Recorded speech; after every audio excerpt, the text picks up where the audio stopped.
It is my distinct pleasure, ladies and gentlemen, to introduce today Dr. Dick DeVeaux. He's a professor of statistics at Williams College. Dr. DeVeaux is, in my view, the quintessential Renaissance man. Not only is he a renowned teacher, textbook author, and consultant, he's also an accomplished singer, dancer, and one of the nicest guys you'll ever meet. He's truly a gentleman and a scholar. Please, Dick, tell us about data mining and teaching intro statistics. Well, thank you, Paul. That's a tough act to follow, but thank you for that. All right, so I'm going to remind myself how to work this. Let's see. There we go. All right. So let me talk about what the idea of this is. And please, I see we've got a group of people out there, and that's great. And please interrupt me at any time to ask questions. We've got looks like a wide, which is wonderful. We've got a group of people with a wide background and expertise, and that's just fantastic. So here is the idea for this talk, is that I've been out talking to people who teach statistics in high schools, and I should say in middle schools as well. And what I'm finding is that most people who, and actually this is true not only for teaching high school, for teaching statistics in high school and middle school, but also at community colleges and in college, that many people don't have degrees in statistics who are teaching these courses. Many have not had jobs as statisticians. Many may not even have had a statistics course in college, and yet they're often handed a course and said, here's statistics, why don't you teach it? You're the most likely person to do this, and many people are learning the material from the book. So I have a friend named Joe Cleary. I warned him I was going to say that. I don't see him on the list here, but Joe came to me. He teaches AP Stats at Loomis Chaffee School, which is in Connecticut. He has a house up here in Williamstown. We're not that far. He came to me one day and he said, Dick, I'm teaching this course, but I don't really know what statistics is about. He said, I'm learning, but why don't you give me a workshop and show me what you really do? So I thought that was a fantastic idea, and we sat in my office one summer for several days, and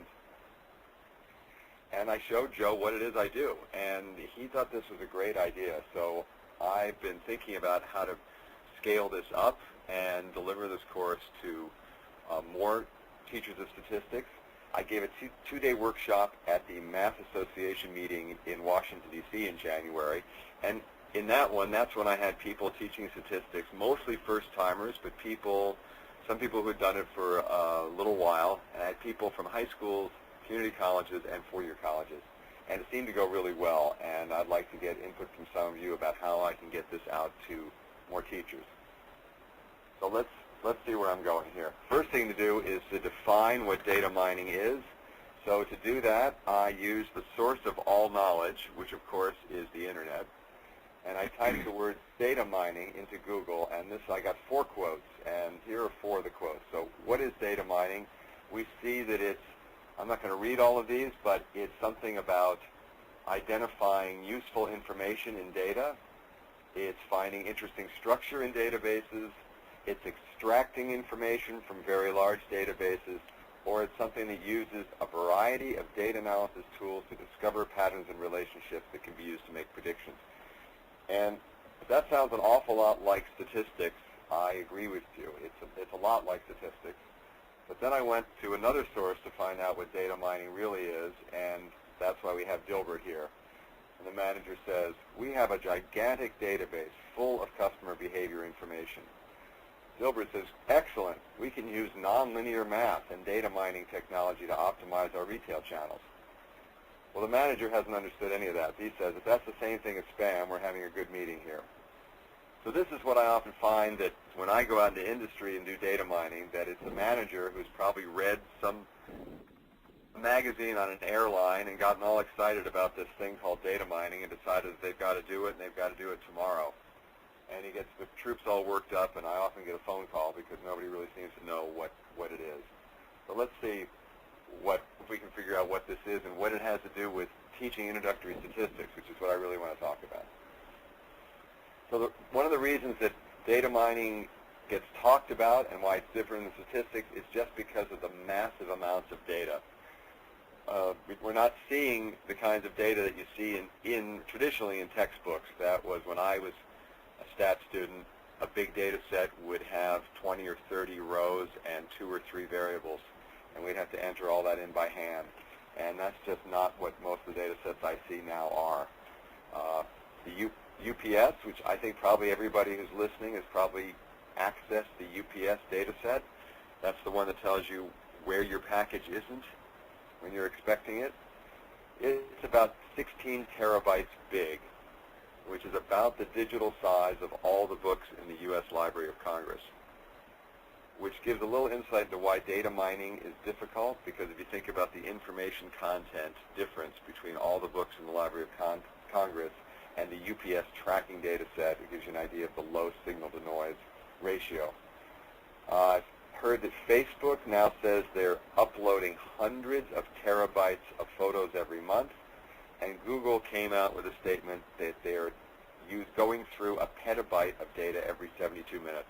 So data is getting big, and the problems with data mining is typically everybody says, oh, I've got all the data you need, which is the worst thing I can hear, because what that means is I'm going to have lots of variables I don't want, lots of variation, and lots of subtle relationships.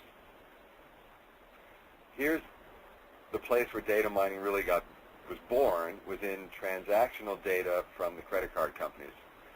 About when I started working with credit card companies in the mid-'80s, they realized that they had a gold mine of information on their customers if only they could get at it. And in the mid-'80s, they couldn't get at it. It was in boxes, it was on tapes, it was not accessible. But as that got digitized and made more accessible, they realized they had incredible opportunities to optimize their customers across different areas, to upsell. As we all know, we get plenty of mail from these companies. They're trying to figure out who wants what. They're not always successful, but they're working at it. And one of the great things is, I tell my students, when we get to the part on experimental design, I know a lot of my students think, oh, this isn't relevant to me. I'm not going to be working in a lab. I don't wear a white lab coat. And I tell them that every piece of junk mail that their house gets is an experiment. It's some marketer who has an idea about tweaking something to see if they can just increase that acquisition rate or that buying rate a little bit. So there are experiments all around us, and even on the web. So every time often when you go to a web page, there's really an experiment going on. Somebody has swapped something on a web page to see if the click-through rate can be increased. And it's wonderful because they're getting huge sample sizes, and somebody can test the hypothesis in 24 hours. What if we do this? How will that influence our sales? And you can try it out, send half the people to one website, half the people to another, and compare rates and get almost instant feedback. Dick. Yeah. Could I interrupt you with another example? Absolutely. I just got an email yesterday from somebody in a foreign country. The email was in Spanish. Okay. Alongside of the email, Google had listed 4 advertisements related to the content inside of that email. They had actually, it wasn't a person, but a machine had actually read that email and identified 4 advertisements to tie with it. Unbelievable. Yeah, I mean, talk about petabytes. I mean, they're reviewing every email that goes through their hands. Right. And there's an experiment right there. They were doing 4 experiments on me yesterday. And this is sort of the evil side of data mining, as we all know. I mean, how much can we take of this? I remind my students who, I would say, use Facebook fairly frequently, that when they click on those little games or something, do you want to play the 7 degrees of separation game? There's a little button that says, oh, that's great. To join this, we're just going to share all your information. That's okay, isn't it? Click here. And what that means is that data will be used for what's called social network marketing, which is just in its infancy. But the idea is, if you just bought an iPod, the most likely people to want a new iPod are your Facebook friends. And how can we take advantage of that? So that's a huge business that's just starting. One of the other main applications of this early on and still going, of course, is pharmaceutical applications by looking at thousands and thousands of compounds to see what kind of chemical properties they have, trying to relate chemical structure with those properties, trying to design things rationally from the properties. And in genomics, of course, I don't know what percentage of statisticians are currently involved in doing something with genomics, but it's huge, trying to figure out what's going on with the human genome. It's a massive data set and database. Something else I work on in the summers is the National Security Agency has a group that goes out to Stanford, to University of Washington, and Berkeley, and they give us problems to work on. These are fascinating problems. They give us really vague problems that are wonderful, and I don't have clearance, and I can tell you what those problems are because they sanitize them so much that I can talk about them, but they're pretty obvious what they're trying to do. They'll say things like, we have a large database with, say, 10 million rows, and we've got, say, 2,000 columns, which are pieces of information on those rows, and we're not going to tell you what these are about, but we'll just tell you that a very small percentage of these rows we're going to call ones, and we'd really like to find out who the ones are, and they're hidden among all these zeros, and we'd like you to develop an algorithm that can identify the ones, but please don't send us a lot of zeros along with those ones because that wastes our time. And please don't miss any of the ones because these ones are really important to us and we want to find them. So there are problems like that, which is basically all of statistical analysis in a nutshell that they give us. And problems like which documents are interesting, that is the problem at Paul that you just described. Basically, it's going through 500,000 documents a day automatically trying to find if there's any information that's interesting to the NSA in there in order to prioritize it because their workers can't read that many documents. So is there a way to do that automatically? And that's exactly what that algorithm that you described was doing. And of course, any changes in credit card transactions, any changes in networks, which might be signs of potential illegal activity, all these things are interesting to someone. I have a friend who knows that I work with the credit card industry and was on vacation in Maine. He'd forgotten he'd given his daughter a copy of his credit card. We went to LL Bean, and they said, no, you can't use this card because there's some activity going on in Washington, D.C. with the same card. And his reaction was, damn Dick DeVoe. But it really wasn't my fault. You had two cards going at the same time. All right, let's get to an example. This is an example that I love because it's got all what's interesting about data mining and all that's relevant to introstats in it. This is the Paralyzed Veterans of Association. They are a philanthropic group sanctioned by the U.S. government. You may be on their mailing list. If you are, what you get is a free gift about every 6 weeks comprised of either address labels or greeting cards. And you're asked, wouldn't you like to make a donation to the Paralyzed Veterans? They're a wonderful organization. Unfortunately, they're not the most efficient because they send out these gifts every 6 weeks, and those gifts cost money. So about 10 years ago, they put some data for a contest, the Knowledge Discovery and Data Mining Cup. And here's what the contest was. And I'm about to show you the data in a minute. There were 200,000 donors that they gave us data for in the contest. 100,000 of them were the training set, which we used to build models, and then 100,000 they used to test how well our predictions worked. So I'm going to take us right over now to the data set so we can see what this looks like. Let's see if this works. I'm going to click on this. Are we over on the data set? Looks good, Dick. Okay, so here are the data. So we've got, what it says here is 486 columns. I'm using the JUMP software, but you could do this in R, which is free. You can do this in lots of software. 486 variables on every person in the data set, and there are 94,649 rows. Here's what most people think statisticians do, which is to look at data like this. Anybody sees what customers I should be sending this to by doing this, just yell. What we do see are lots of missing data, lots of data in different formats. Isn't this going to be fun? We have, let's say, a week to work on this. 480 variables. 94,000 customers. What are we supposed to decide? Well, if we look way over at the end, there are two variables called target B and target D. Let me scroll over to target B and target D. There they are. So this is on the roughly 100,000 people that we're supposed to build the model from. You can think of this as a big regression problem. What target B says is, did you give to the most recent campaign? So you see a lot of zeros. In fact, if we looked at the distribution of target B, we'd see that there are about 5% ones and about 95% zeros. So only about 5% of the donors give to any particular campaign. Not particularly good news. That's the reality of this business.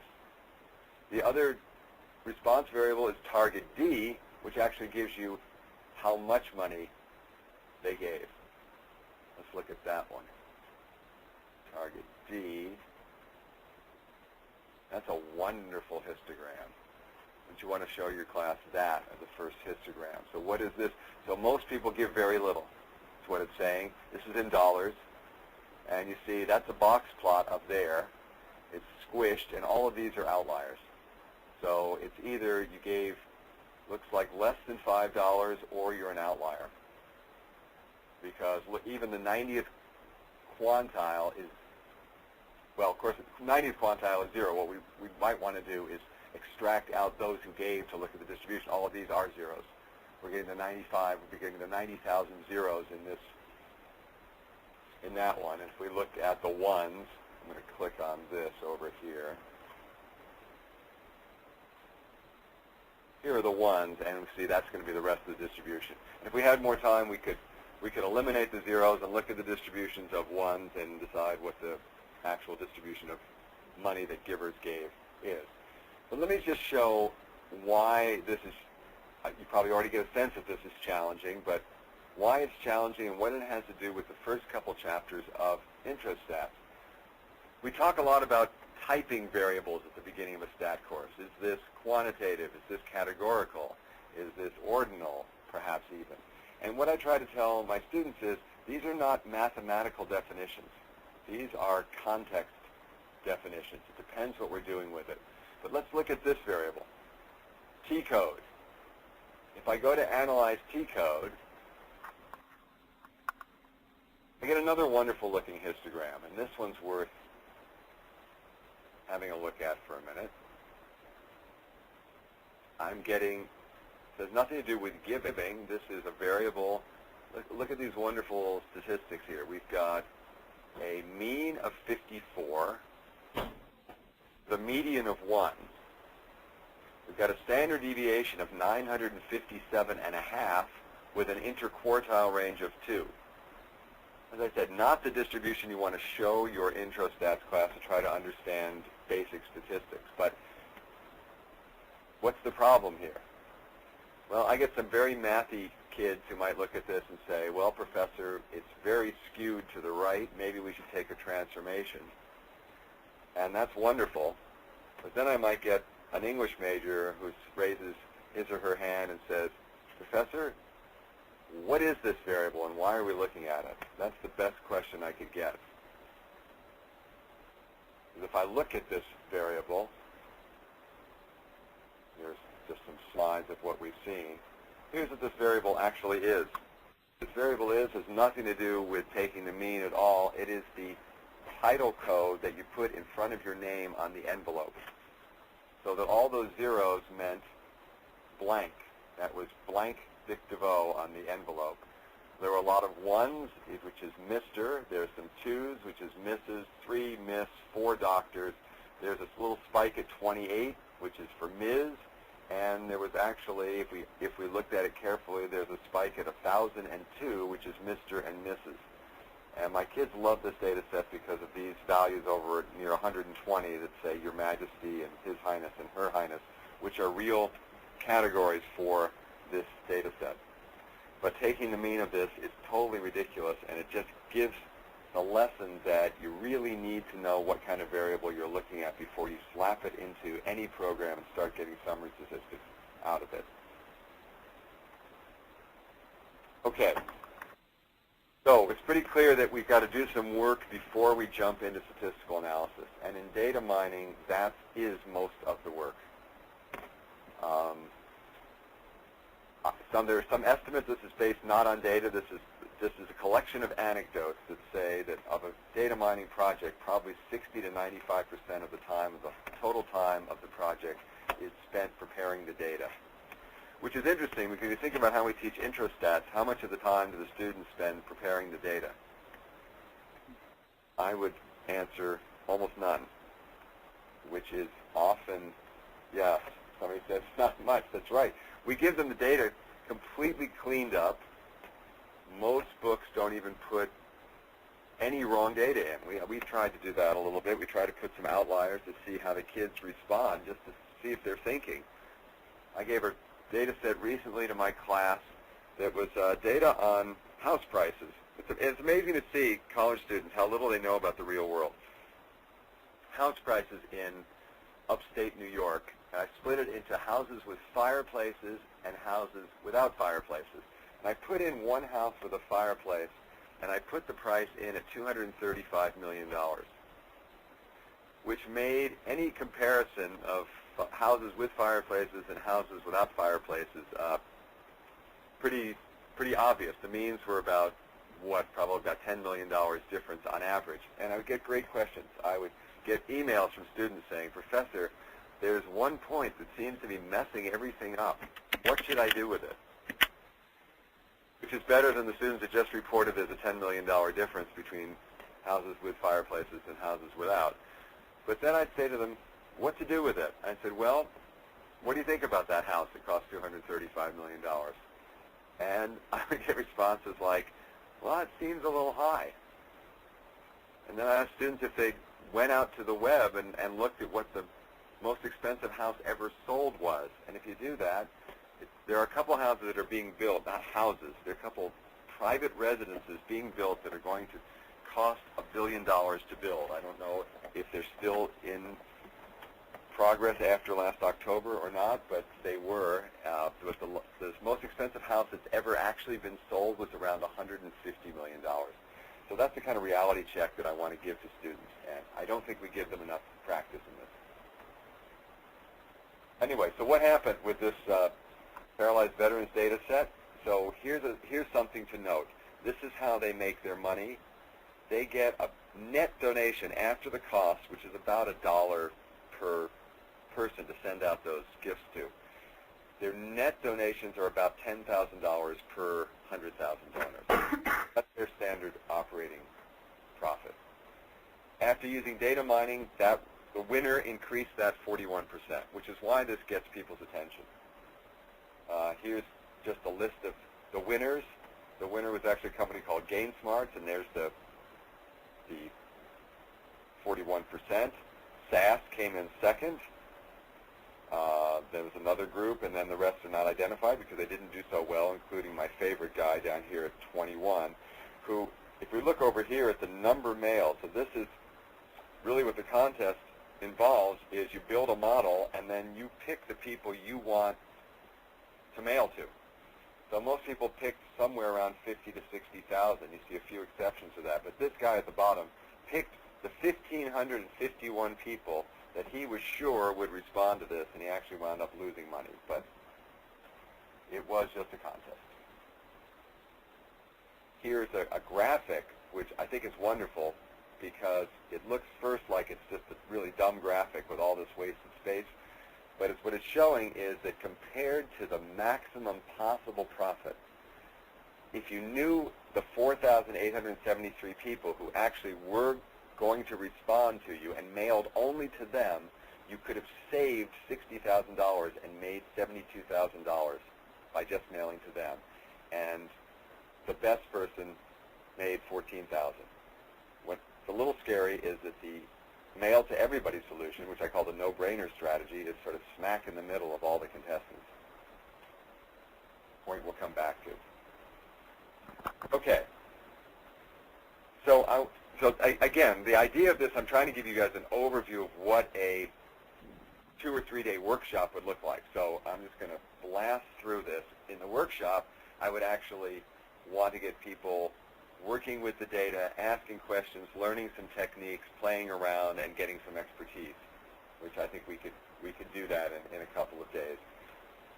Tree diagrams tree models are one of the most used models in data mining, and I love this one because I took from Malcolm Gladwell's book Blink, where he talks about how we process information quickly, and he used a tree, which is just wonderful. This is a tree that's actually used apparently in the Cook County Hospital. I went and read the JAMA article about it, still used today. The problem was that when doctors are trying to do the triage in the emergency room, and Cook County is the one that ER, the TV show, is based on. And what does it have? It's got this incredible volume of intense emergency room cases. You've got gunshot victims, knife wound victims, people who are about to have heart attacks. It's a huge resource triage problem. You've got to decide who needs the resources right then the most. And chest pains are the most problematic. A lot of people come in with chest pains, and either they have gas and they can be sent home, or they're about to have a massive heart attack. And deciding that in seconds and deciding how many resources you want to spend is a huge problem. I'm going to jump ahead to show that the doctors weren't doing very well on this. And not surprisingly, they were afraid to not give people resources. Somebody said they had chest pains, they would send them to get worked up right away, and they were very conservative. And what this says is that 75% of the time, they would say somebody who wasn't going to have a heart attack, they would still predict they had a heart attack. Huge type 1 error here, and it's because they were afraid of missing the heart attack. So that was a lot of wasted resources. So they put the data into a tree, and the tree tried to sort through all these data that the doctors were getting. One thing they did was send them to an electrocardiogram, and if they had a suspected heart attack, myocardial infarction, on the EKG, that was certainly a sign. And if that was yes, they were immediately sent off to high risk. Doctors thought that made a lot of sense. If no, then there was another, I forget exactly what an ischemia is, I'm sorry. I had a student who just gave a talk on this, and I knew this last week. If that was yes, then it depends on whether they had another risk factor. If it was no, then it came down to 2 or 3 risk factors, and these had to do with blood pressure readings and past history and some other basic risk factors. And the tree just separated these out. You just follow along and say, did this happen? No. Did this happen? No. Do they have no risk factors?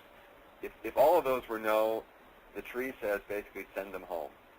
If they had one risk factor, they might say watch them for an hour, but don't work them up. If they had 2 or more risk factors, they put them in a moderate risk facility. And if they had 2 or more risk factors with either of these EKG data, then they were sent right off to the high risk. And what happened? Here's how the tree worked. So the tree actually predicted the correct heart attacks more, but look at this difference in not predicting heart attacks of people who weren't going to have them, from 75% to 8%. Huge advantage of not using up the resources that could be used for people with other problems. So apparently they use this to this day, and it's just a wonderful example of a tree-based model and how well it can help us make decisions. We're going to get back to trees in a minute. This is the next case study that's coming up here. This is an example of something that is called Twyman's Law that was explained to me by David Hand. And Twyman is a marketing analyst in Europe, and his law says, if it looks interesting, it must be wrong. I have a couple of corollaries to this. One is, if the model's perfect, it's definitely wrong. And 2 is, if it isn't wrong, you probably knew it already. So what am I talking about? Well, let's see what this case study is.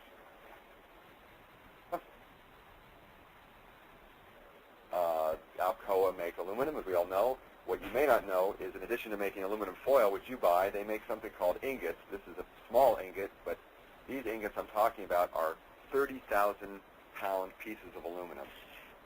And the business problem, or opportunity as they prefer to call it in the business, is that 25% of them had visible cracks, which means that they would make this piece of aluminum and try to sell it to somebody like Airbus or Boeing, and they would say, we see cracks in this, we're going to roll this out to make airplane wings, we don't want to see cracks. So they would actually not,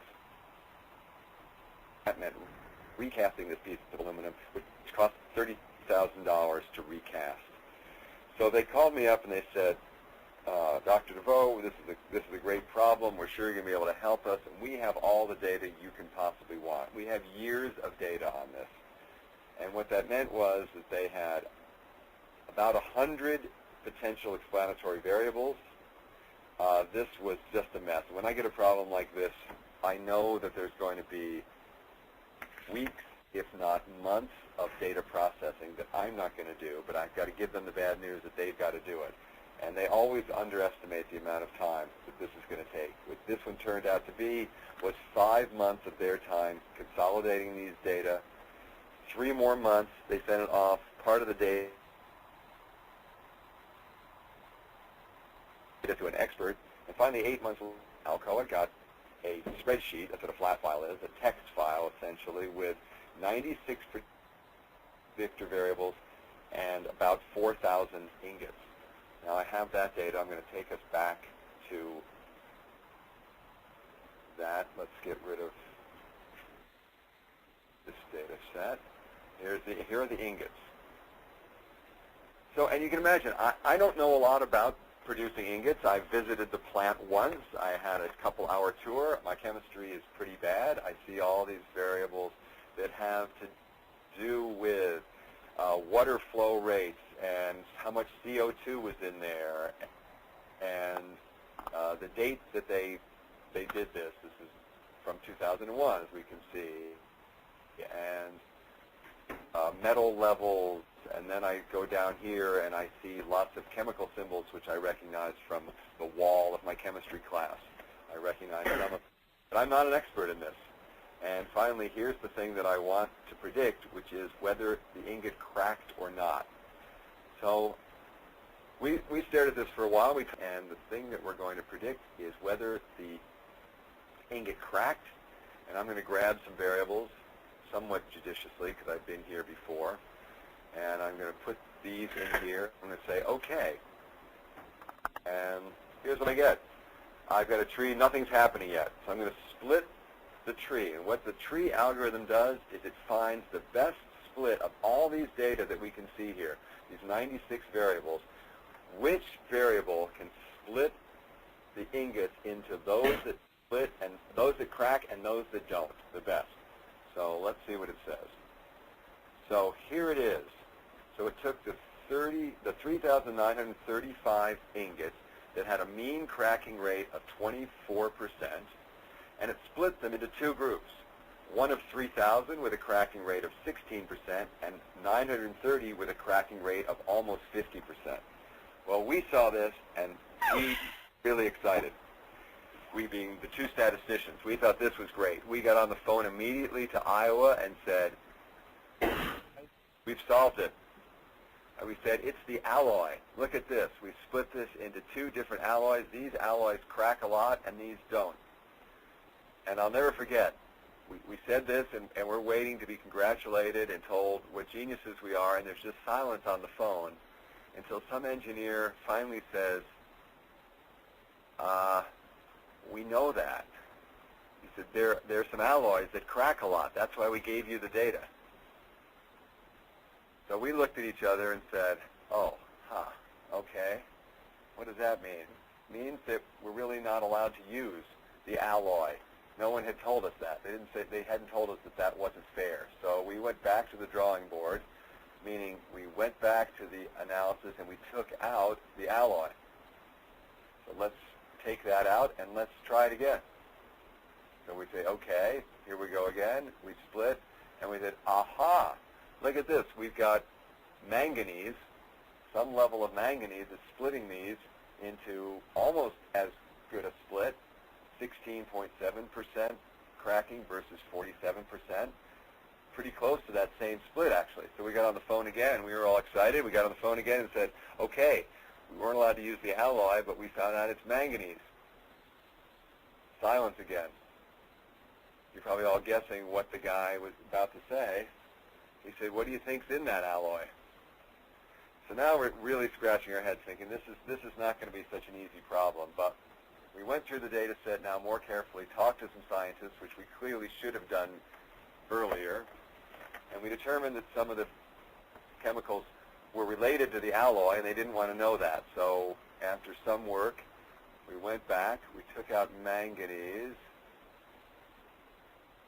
There is manganese. There it is. We took that out, tried it again.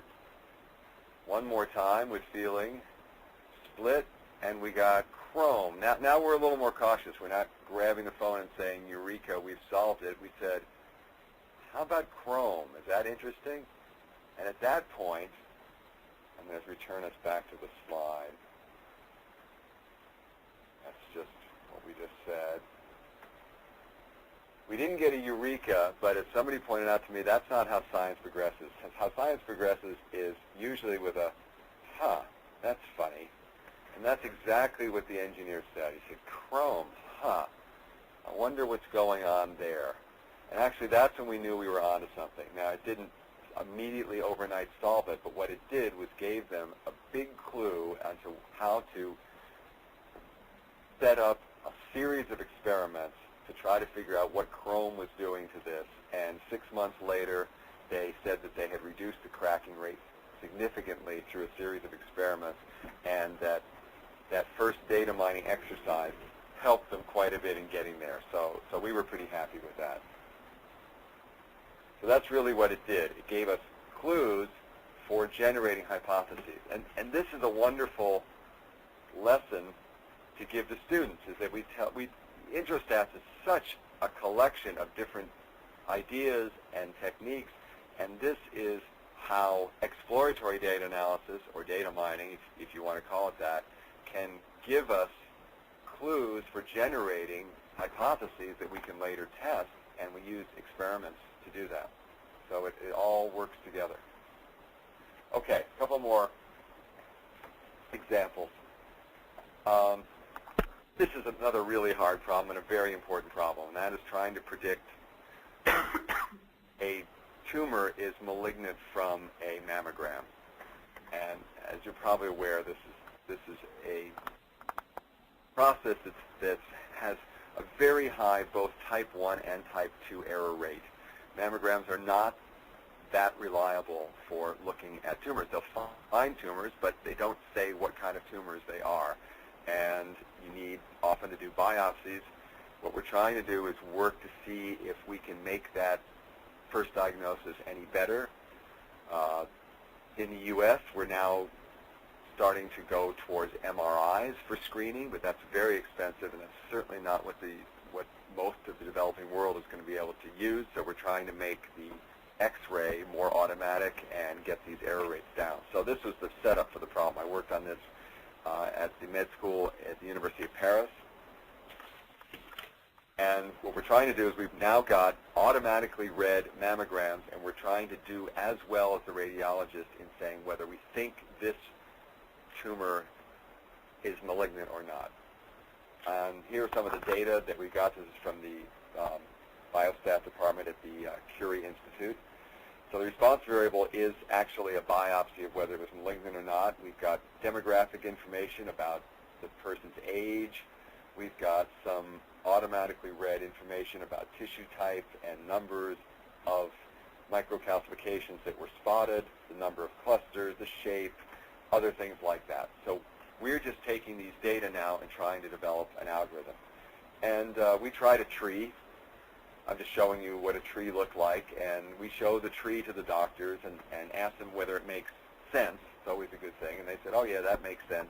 The higher percentage of malignancies are going in the right directions, and that always makes us feel better about a model. But the bottom line was that this was not really doing all that well. So that actually sat for a while because I couldn't find a model that worked even as well as the radiologist.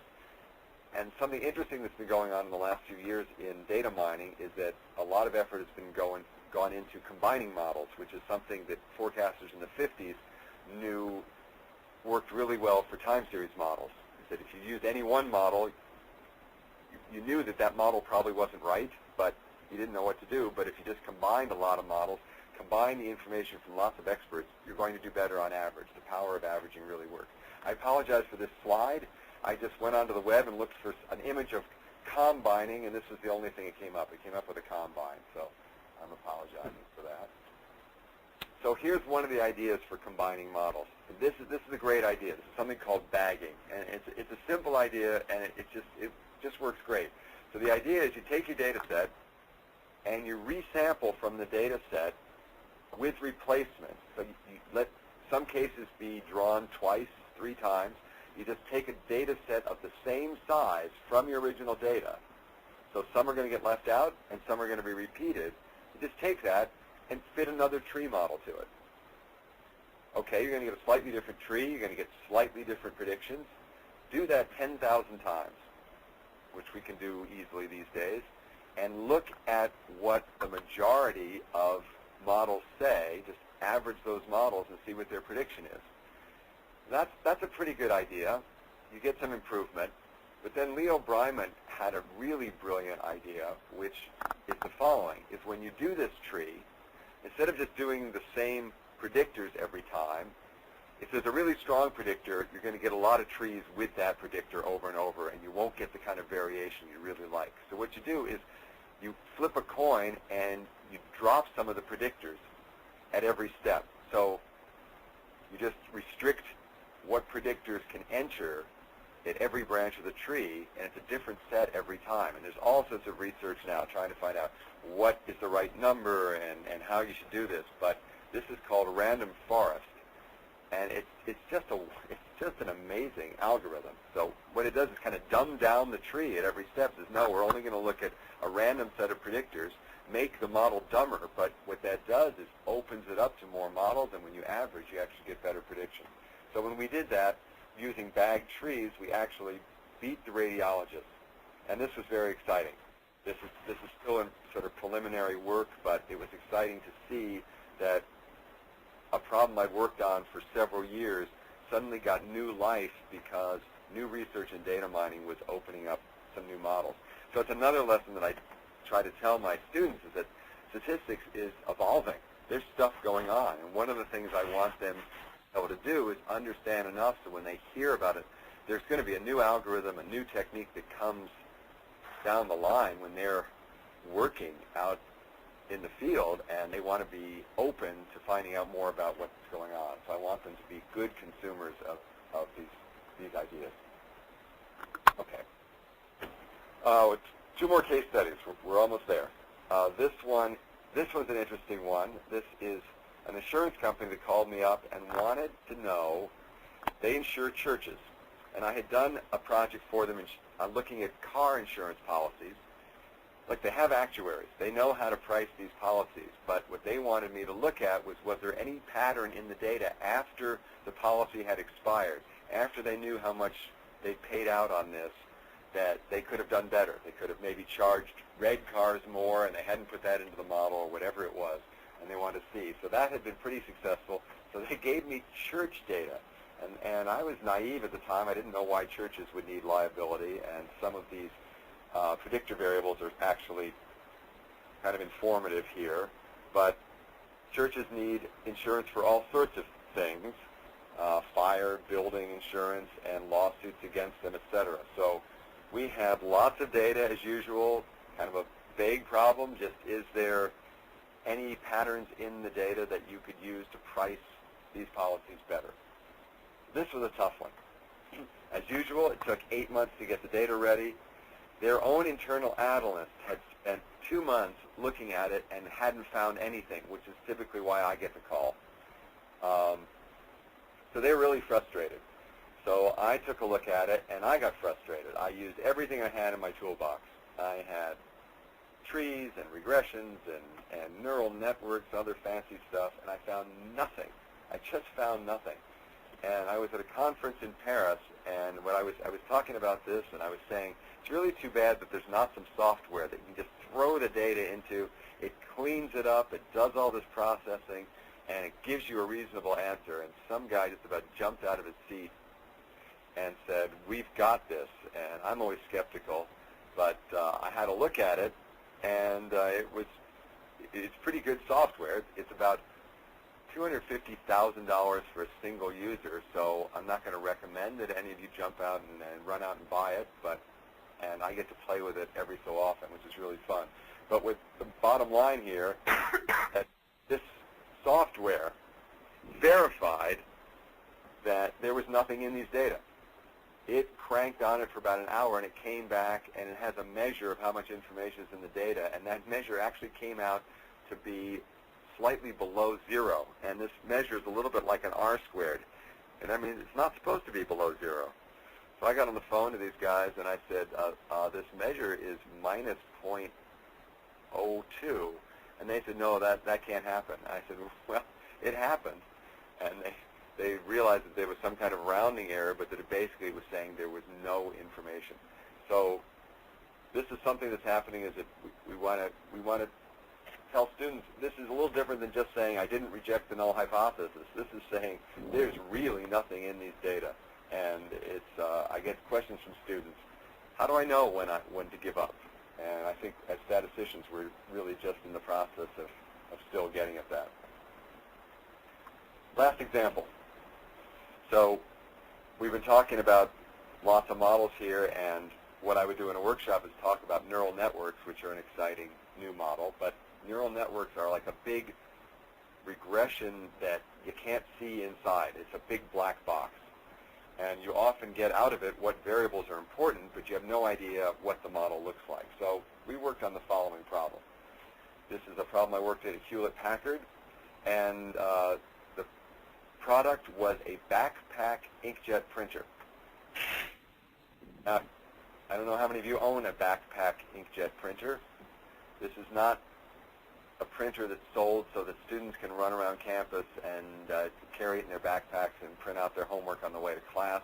This is actually used by environmental scientists out in the field when they want to collect something and print out a barcode and slap it on a jar and throw it in a truck. So it's a niche product. Not actually used on the moon, but I like that picture. But it kind of looks like that. Somebody has it on their back, and somebody else is typing into it, and then a little barcode will print out, and you can use it on the fly. It's a great product, but the problem was that I was working out there at Hewlett-Packard, and they were getting lots of warranty claims, more than they expected, and they wanted to know what was going on. So we put all the data we had into this neural network, and it popped up, and it said that zip code was the most important predictor. So I stared at the other statistician. I said, zip code. What are we going to do with that? And what I love about being a statistician is I get to ask a lot of dumb questions. So the first question I asked, no, actually what we said is, we have no idea what zip code means, so let's just throw this on a map. So here's the map of where the problems were. First question I asked was where they sold this. And if the answer is they sell this only in the Intermountain West, then the answer, I guess, would be you're only getting problems where people use it, which wouldn't tell them a whole lot. But it turns out that they use this product all over the country, but the problems were happening here. Now, this is all the model told us. So we were at a meeting with about as many people as we have on the phone here, and we just wanted to generate hypotheses. So I'm just going to see if anybody's still there, if anybody wants to throw out an idea of why we might be getting problems from this area of the country. Where they're funding the science. Excuse me? It's where they're funding all the sioence being Where done. they're funding the science. Okay, well that gets back to the use thing. I see somebody's typed in altitude. And this is what I love about being a statistician is all I'm doing is presenting this and coordinating a meeting with scientists and engineers and production people in a big table, and I'm throwing out ideas like altitude, and I'm not getting any responses. Anybody else? What's another idea? What's unusual about this part of the country? 4 seasons. Yeah. Okay. Lots of space in between living quarters and Low population density. there we go. Can't get to the service center. Yeah. The Continental Divide. Yeah. There's a lot of temperature extremes in that area. Extremes. So that was one. I said temperature extremes, and the engineers are kind of shaking their heads back and forth and saying, I don't think that's the problem. It's not temperature extreme. What about that area? Fault line. There's fault line stuff going on. Yeah. What kind of weather they get out there? Snow and rain and Rain? hail and Where is this? well, you got Nevada, Montana, Utah, New Nevada, Mexico. Utah, Arizona, eastern Idaho. Yeah. What's that's eastern Washington, eastern desert Oregon. dip. You've got everywhere from desert to alpine. Right. Mm-hmm. Yeah. Somebody just typed low humidity, desert. That's when I said the word humidity. I'll never forget the look on a couple of the chemists' faces. They just kind of said, oh my goodness. Why? Because this printer had been developed out in western Oregon in the rainforest. And they had never tested it under really low humidity. And this answer of course, we just said zip code. But what they said is, oh my gosh, we better look at whether humidity is doing it. And they ran some tests. And what they found out was through a few experiments that the combination of low humidity and dust was just clogging those little ink jets and not letting the ink come out, and that's with most of the warranty problems. So with a little reformulation and getting some kind of ink that would get past those little dust particles, maybe I think they also may have opened up, made the spray a little wider, it solved the problem. So it was great because this model was really a dumb model. I mean, it didn't say anything about humidity or altitude or anything. In fact, those variables weren't in the data set. But it was the interaction with the scientist and this model and the statistician as problem solver that got us going. So that's one of the other great things about data mining is this, and this is the whole beginning part. I know students get confused a lot about why are we spending so much time just looking at the data. Let's get on to actually doing the statistics, or let's get on to probability, whatever else they want to get on to. But this is where this expertise leads students being able to think hard about what it is they want to discover. So this is a great cycle between exploratory data analysis and hypothesis generation and then testing. Okay, so a little wrap up. So this has been really quick, I know, but just some wrap up of what we learned from these different data sets, and it's really the whole realm. I mean, from the PVA data, they actually got a useful model that increased sales. The ingots, we didn't get a useful model. What we got was clues to look for, clues to where to look for an experimental design. And I think it's also a good principle to emphasize to students is that if you're getting R-squares of 100% or correlations of 1, to be suspicious. That's Twyman's law. It's too good to be true. And look out for that. Don't just look at the output of a calculator or the output of a software and say, oh, great, I got a correlation of 1. Be skeptical. For the breast cancer data, the bottom line is that you're going to have to be an informed consumer because statistics is changing. It's changing rapidly, and there's going to be exciting stuff coming down, and you're going to have to know how to learn about these new techniques. The church's data said sometimes, there just isn't any information in the data. That's something to be aware of and something to be open to. And finally, for the printers, it was this interplay between exploring the data, coming up with experiments, and generating those hypotheses with this. So that's just a little overview of why I think this might be important for people who are teaching statistics. Just get in and get their hands dirty. I think not that I want to bring these problems directly into the classroom, but I want to bring in the perspective that these problems give to inform teachers when they're teaching statistics out of the book.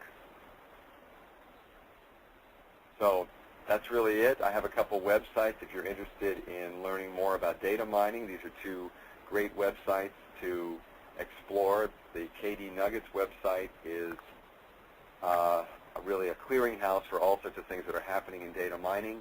Two Crows is a website, a colleague of mine who does data mining consulting, and he has some white papers and other information about it there. So I'm just throwing those out for further information.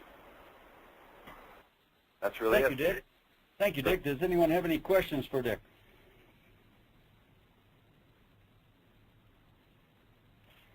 Well, Dick, those were great examples. I tell students that statistics does not answer the why question. Statistics tells us where to go look to better understand what's going on. The zip code example is a fabulous illustration of that. My takeaway from your presentation, Dick, is that data mining can give meaning to learning statistics. One of the important takeaways we want students to learn in their intro stats class is not to be afraid of data. And Right. Another is to recognize the usefulness of numbers. Your examples illustrate those points very well. Thank you for your excellent presentation, Dick.